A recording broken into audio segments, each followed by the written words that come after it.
So தமிழ்நாட்டில் பார்த்தீங்கன்னா Murugappa group மாதிரியோ டிவிஎஸ் குரூப் மாதிரியோ ரொம்ப பெரிய பெரிய காங்கிளமரேட்ஸ் ரொம்ப கம்மியாக இருக்காங்க. அதுக்கு என்ன காரணம் நீங்கள் நினைக்கிறீங்க? Traditionally, if you have looked at South, except for some, I wouldn't even say community, we see very few of it because South பார்த்தீங்கன்னா even British times, இந்த ராஜாலாம் போன பிறகு, ஸோ இந்த ராஜாராஜ சோழன் அதெல்லாம் போய் ஒரு 1500 பிரிட்டிஷ் வர ஆரம்பிச்சு அந்த டைம் நம்ம எடுத்து பார்த்தோன்னா South was always seen, Tamil Nadu definitely, as excellent professionals. ஒன்று எடுத்தோன்னா பர்ஃபெக்டாக பண்ணுறது, lot of ethical moral values, எப்பவுமே அது வந்து சவுத் அப்படின்றது ஒன்று இருக்கு. இப்போ நிறைய big groups, India groups, not Tamil Nadu but இந்தியாவில் பார்த்தீங்கன்னா கூட நிறைய பேர் முக்கியமான பொசிஷனில் எடுத்து பார்த்தா ஒரு தமிழ்நாட்டுக்காரர் இருக்கும்.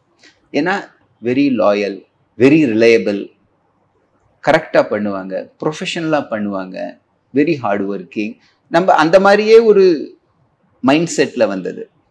வேற நார்த்தில் நம்மளே பார்க்குறோம் சில கம்யூனிட்டி, அவங்க இதுலேயே பிஸ்னஸ் தான். ஒரு குழந்தை பிறந்து வளர்ந்து ஸ்கூலுக்கு போயிட்டு வந்தாலே ஏதோ ஒரு பிஸ்னஸ் தான் திங்க் பண்ணுறாங்களே தவிர ஒரு வேலைக்கு போகணும்னு திங்க் பண்ணுறதுல. நம்ம தமிழ்நாட்டில் வந்து ஒரு வேலைக்கு போகணும், ஒரு நல்ல வேலைக்கு போகணும், ஒரு பெரிய கம்பெனியில் ஒர்க் பண்ணணும், ஒரு பேங்க் ஜாப் கிடைக்குமா, இல்லை ஒரு ஐஏஎஸ் ஆஃபீஸர்ன்றது ஒரு பெரிய விஷயம். இப்போ நம்ம பக்கத்து கேரளாவில் பார்த்தோன்னா எனக்கு தெரிஞ்சே சில பேர் ஒரு டாக்டரை வந்து குறைச்சலாக தான் பார்ப்பாங்க. என்ன இது டாக்டராக இருக்க, அவன் பாரு கவர்மெண்ட்டில் வேலை பண்ணுறான், government work is seen bigger. So ஒரு வேலைக்கு போகிறது was always seen as the ambition ஒரு சவுத்தில். இப்போ தான் அது கொஞ்சம் கொஞ்சம் மாறுறது.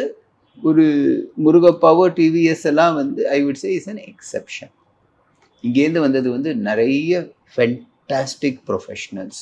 ஸோ பெரிய பெரிய கம்பெனி எடுத்து பார்த்தா, நாட் ஜஸ்ட் நேஷ்னலி, இன்டர்நேஷ்னலி எடுத்து பார்த்தா கூட யூ வில் சி நிறைய பேர் from south who are sitting in big positions.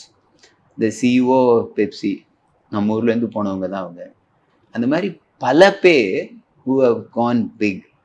இப்போ தான் இந்த ஒரு entrepreneurial culture is slowly coming and it's growing very fast.